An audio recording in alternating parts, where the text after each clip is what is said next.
Des Mac haut de gamme de bureau lundi soir. L'inventeur du métavers compte sur Apple. Shadow banning. Que d'eau. Roger dans le poste. Roger toi-même.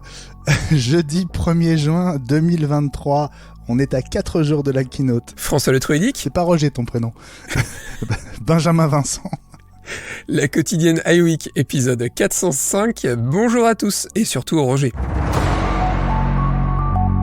J-4 en ce jeudi avant la keynote de lundi soir et selon les dernières rumeurs, Apple serait en train de tester au moins 2 modèles de Mac de bureau haut de gamme à processeur M2 Max et M2 Ultra.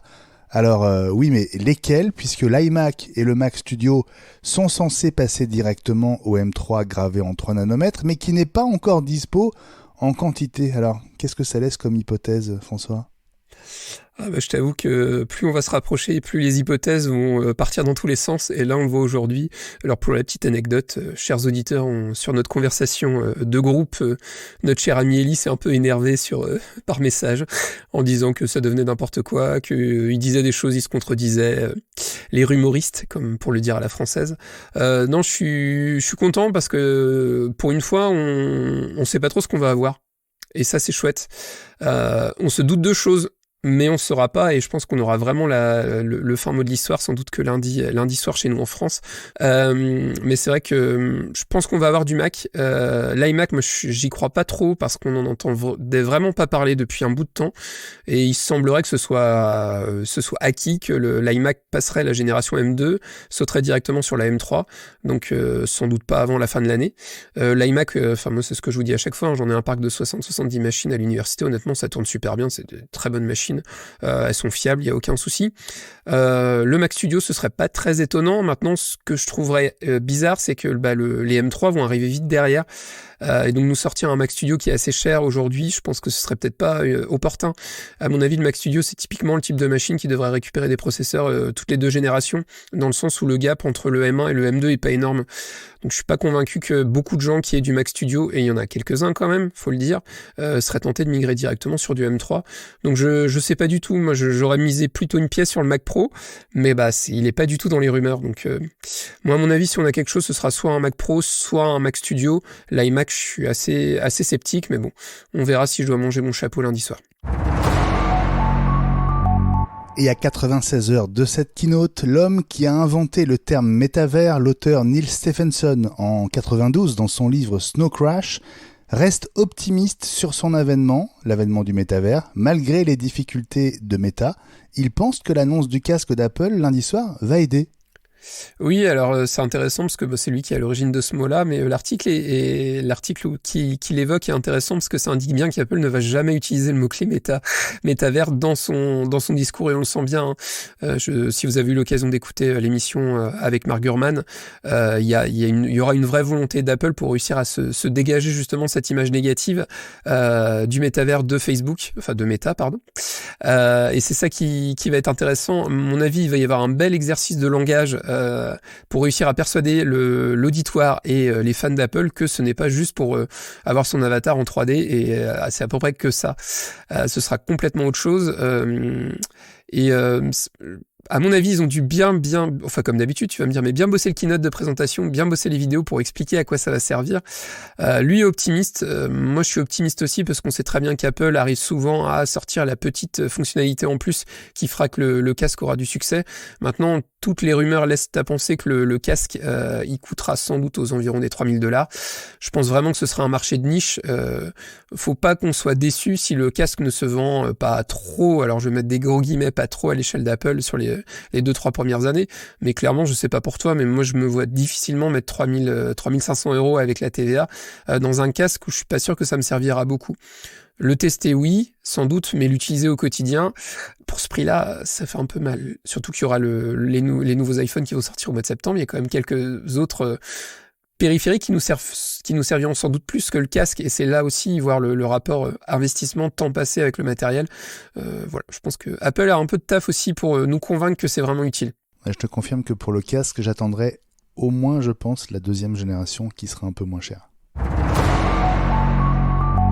Instagram tente plutôt mal que bien d'expliquer le principe de ces photos publiées mais que personne ne peut voir, ce qu'on appelle désormais le shadow banning. un drôle de twist de l'algorithme d'Instagram, François. Ouais, alors c'est assez cocasse parce que quand tu lis le billet, je pense que je me serais arraché les cheveux s'il m'en restait. T'as l'impression que c'est vraiment un exercice de com d'équilibriste en mode alors comment ça fonctionne? Regardez, donc plus vous likez, plus vous allez avoir le même type de notification qui va apparaître, plus vous verrez vos photos, on estime que ce sont vos amis et donc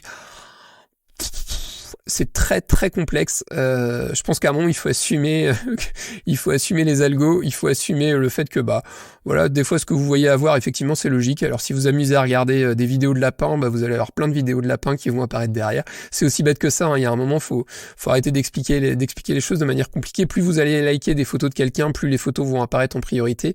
Voilà, c'est le principe de ce genre de système et je trouve ça dommage qu'ils essayent de cacher le truc. Expliquer pourquoi des publications sont pas vues, ça paraît logique, c'est parce que peu de gens les voient. Les gens qui les voient likent peut-être pas, n'ont pas d'interaction avec elles, et donc du coup, elles ne remontent pas. C'est le même principe que les publications Facebook. Maintenant, si vous avez envie de vous compliquer la vie, vous pouvez aller lire le fameux billet de ce directeur d'Instagram, qui est plutôt, qui essaye d'expliquer, mais honnêtement, il a sorti les rames et les pagaies. Moi, j'avais pas mon gilet de sauvetage, donc j'ai pas tout compris. En Inde, un officiel d'une province a fait entièrement vider l'eau du barrage de Calcutta, plus de 2 millions de litres d'eau, pour retrouver le portable qu'il avait fait tomber en prenant un selfie, en prétextant qu'il contenait des informations gouvernementales sensibles. Une catastrophe en termes de ressources qui a abouti à son limogeage. Au final, il a bien récupéré son Samsung, mais évidemment, il ne marchait plus, François. Honnêtement, quand j'ai vu la news, je me suis dit putain, mais ça sort direct du Gorafi ce truc-là ou quoi? Mais non, c'est pas le Gorafi et c'est un côté très flippant. Bon alors déjà c'était un Samsung, donc je trouve que c'est un peu dommage d'avoir été vidé 2 millions de litres pour un Samsung. Pour la blague, non, c'est assez pathétique. C'est là où on voit la puissance de certaines personnes. Tu te dis, quand on voit la galère que c'est pour avoir de l'eau, ça paraît encore plus aberrant. C'est très bien qu'il ait été limogé. Et la question qu'on se pose, c'est la personne qui a appuyé sur le bouton pour vider le barrage. Il a dû avoir une grosse pression, quoi. Non, c'est pathétique. Le côté information gouvernementale, je suis désolé, mais si son téléphone est bien verrouillé, logiquement, il y a peu de risques, même si quelqu'un mettait la main dessus. Puis au final, le téléphone était mort. À la limite, c'est encore plus pathétique le fait que le téléphone soit mort, c'est que ça a vraiment été vidé pour rien. Donc voilà, c'est assez pathétique. Et puis, ça te dirait, François, d'être guidé en conduisant ta Tesla par Roger Federer, j'ai bien dit Roger, pas Roger. L'ex-joueur de tennis a en effet prêté sa voix à Google pour Waze et dans 3 langues, l'anglais, l'allemand et le français. Il est la première personnalité à offrir 3 langues à Waze et il rejoint au casting Morgan Freeman, Liam Neeson ou encore Kevin Hart qu'on peut choisir pour se faire guider. Oui, alors ça c'est marrant parce que ça existe toujours. Je sais pas si tu te souviens, mais sur les premiers GPS TomTom, tu pouvais mettre la voix d'Homer Simpson, tu pouvais précharger, acheter des voix.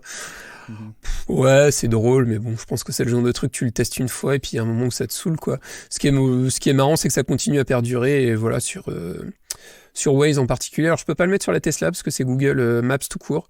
Mais ouais, why not? Allons-y. Moi je préfère mettre la Liam Neeson. Je sais pas s'il dit bon chance au moment où tu montes dans la voiture, au moment où tu pars. Alors là, seuls les fidèles de sa série de films dont j'ai mangé le prénom, mais je pense que tu pourras...